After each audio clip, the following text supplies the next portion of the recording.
Hello, everyone.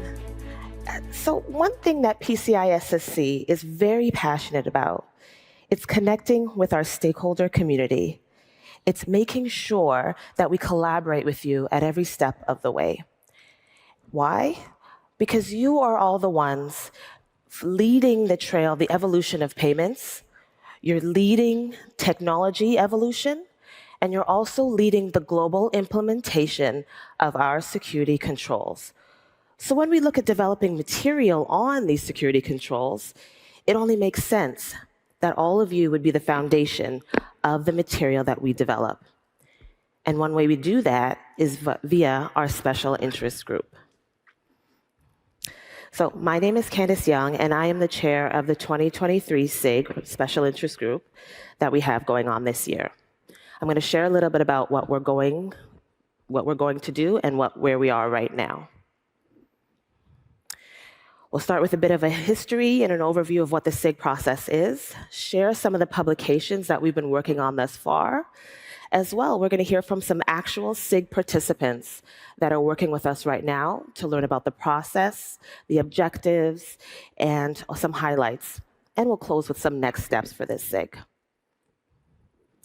So the SIG process started in 2010, really as a way to unify the payments community and have a foundation of knowledge sharing. It leverages global expertise in every facet of the payments ecosystem. And it's a way to ensure that we continue to support the effective guidance of the whole spectrum of merchants, assessors, and a variety of other stakeholders that we have throughout the payments ecosystem. The process starts off with participating organizations, assessors, and a variety of stakeholders. They reach out and they put forth some topics that are of interest to them. The council then takes back all of those topics, puts it into one kind of list, and then sends it back to our participating organizations to vote on the most important topic for them at the time. It's important to note, participating organizations drive the topic that we're working on because, well, participating organizations are doing the work. You're in the field, and so we want to make sure that what we're producing reflects the needs that you all have. So then we take back the highly rated topic, and then we develop a framework, kind of like a structure or a scope around this document, developing an objective and a purpose. Participating in this SIG process is one of the best ways that all of you PCI stakeholders can take part in our mission to increase payment data security on a global scale. So what have we produced thus far? So we've had over a dozen different guidance documents produced since 2010. Because these special interest groups focus on a payment security, either a payment security initiative or challenges in technology that the payments community is thinking of at the time. And also it can include just ways that we can evolve in different payment security standards. So one of the ones I wanted to mention was the most recent, actually, which is the Guidance for Containers and Container Orchestration Tools. That was actually just published. I believe it was recently. So members of that SIG provided their expertise and shared a variety of experiences applying best practices to the use of containers and container orchestration tools for the entire payments community. Cloud Computing Guidance is another SIG that we recently published, and it provides guidance on the general use of cloud technologies and various considerations when maintaining security controls in cloud environments. And I know a very popular one is Guidance for PCI DSS Scoping and Network Segmentation. That looked at how we define PCI DSS scope and how segmentation can be applied to reduce that scope. And as I think you can tell by what I've been describing, a lot of these SIG initiatives have kind of similar themes. They clarify specific PCI SSC requirements in a particular standard, or they look at more generally how PCI SSC, how our standards work within a given industry. And they cover other areas that support our mission to support and raise awareness for PCI payment card industry information. Now, this year's SIG that we have is called Scoping and Segmentation for Modern Network Architectures. And so this is an evolution from the PCI scoping and segmentation document we had previously, because it's focusing on a lot of the modern network and technologies that's happening now and what will happen in the future. We've got over 144 participants signed up for this year's SIG, and they're actually coming from all over the world. So we've got participants from Canada, in addition to me, other Canadians, Dubai, Singapore, all over Europe, and even throughout Australia. We've got a variety of industries represented on this SIG as well. We have merchants, cloud service providers, assessor organizations, technical experts in cloud security, networking security, and a variety of IT information security issues. And we have two of those experts joining us today. Would you please join me in welcoming Kristine Harper, Principal Security Assurance Consultant at AWS, and Steve Porter, CEO and President of SecureNet Solutions.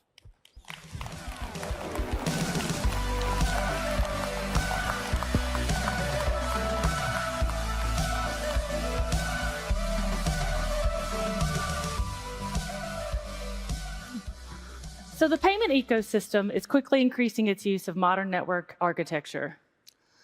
The application of PCI DSS controls is becoming increasingly complex.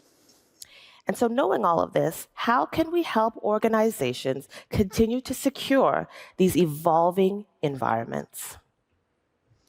And so the purpose and really the end goal of this special interest group document is to develop something that supports the implementation of PCI DSS version 4 scoping and segmentation practices consistently and effectively, but in environments that employ modern network architectures. And we have a variety of objectives that we want to achieve with this document, and they include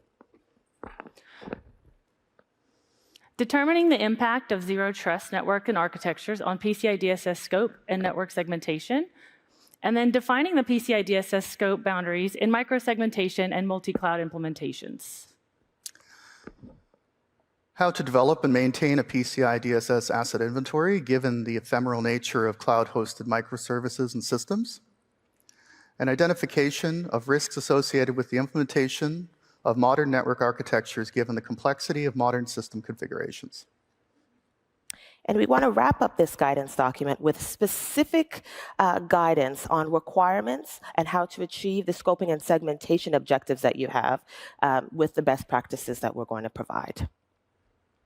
So Steve and Kristine, just if you can just tell us a little bit about your SIG experience so far, and what have you been learning so far? Yeah, gladly. I've been impressed really with the number of participants that we have in the SIG and the wide range of experience that they have in implementing specifically what we're talking about across various cloud and modern network architectures.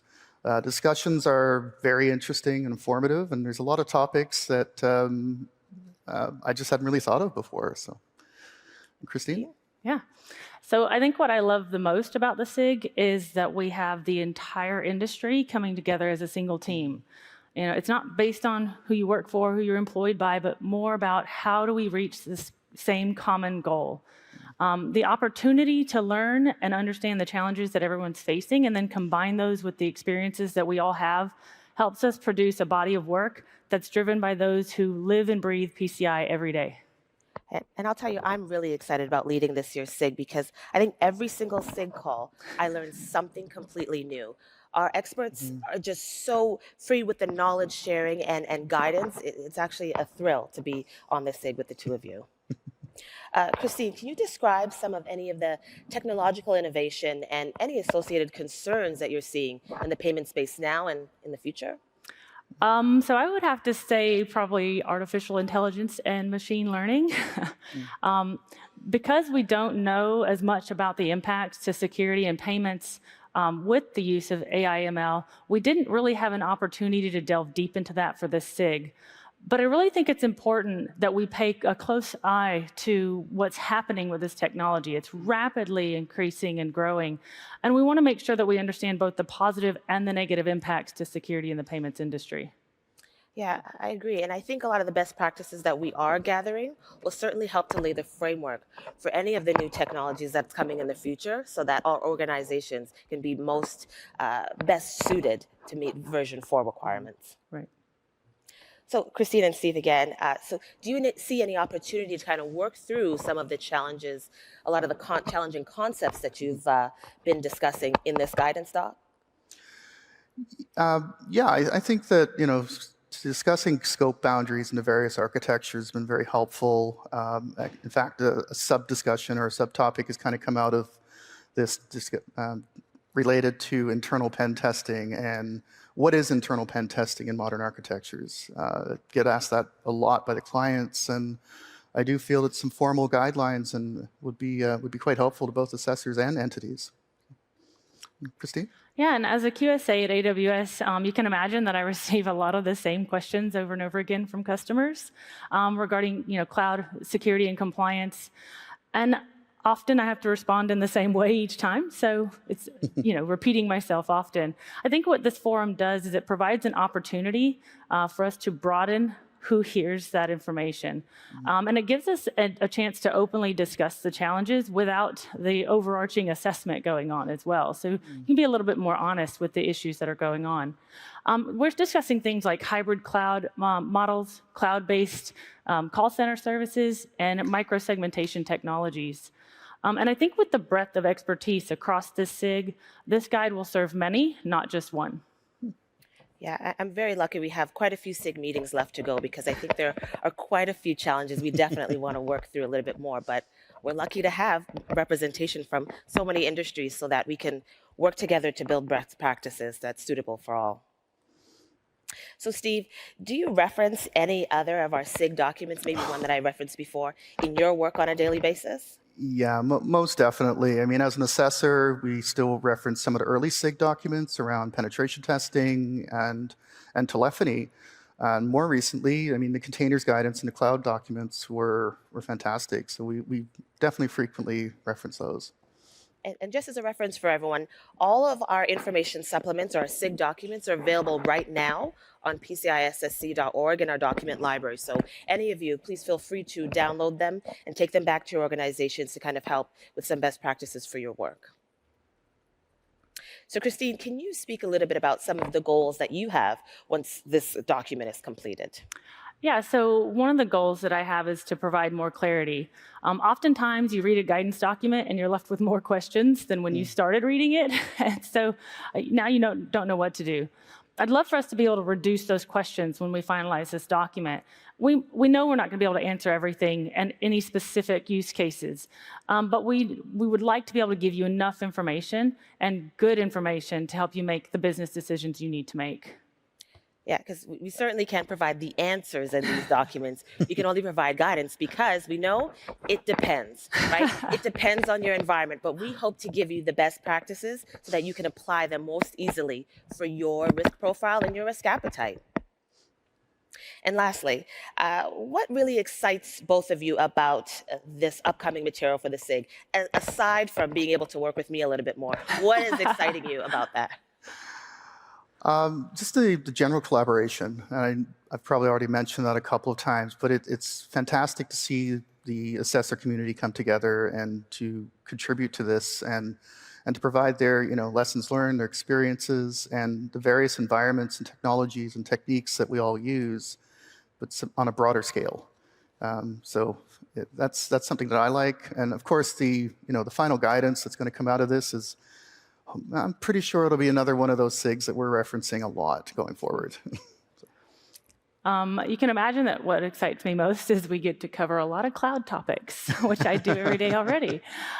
So providing that guidance daily, now I have the ability to include in this documentation both my knowledge and experiences and those that I share with the folks on this SIG, and combine those to help the industry as a whole and provide more valuable information for you when it comes to scoping and segmentation. And so what do we do next? What are our next steps? So we're going to continue to meet with the group. Yes, we've got a lot more SIG meetings ahead. We're going to continue to meet and refine a lot of the content just to make sure that we have a singular voice and the reader can look from beginning to end and pull from best practices in an easy way. We want to get the document into a readable format, and our goal is to complete this document in the second quarter of 2024. Of course, that is subject to change, but that was what we're working towards because we know that this is what the industry needs and this is what the industry has been looking for. So we're going to Q2 2024, but stay tuned to our website because we will provide updates along the way. And Kristine and Steve, any final thoughts that you wanted to share today? Continued collaboration, final guidance. That's really what I'm looking forward to, and that's all I can say about that, I guess. Well, I would say participating in this SIG has been a great experience for me. If you've not done it before, I really encourage you to get involved in these discussions. You're not going to have all the answers or solutions, and really that's not what we want to bring to the table. We really want you to bring the challenges and communicate those. That way we can work backwards from the real issues that everyone's facing and come up with solutions as a team. So bring the challenges, join these SIGs, and participate. And so thank you so much to you, Kristine, and to you, Steve, for your contributions thus far on the SIG. And I do see some members in the audience that are also part of our SIG, so thank you so much. And we look forward to being able to continue to develop this document and make it a really valuable resource for our stakeholder community. So thank you so much, and stay tuned for updates. Awesome. Thank you. Yeah.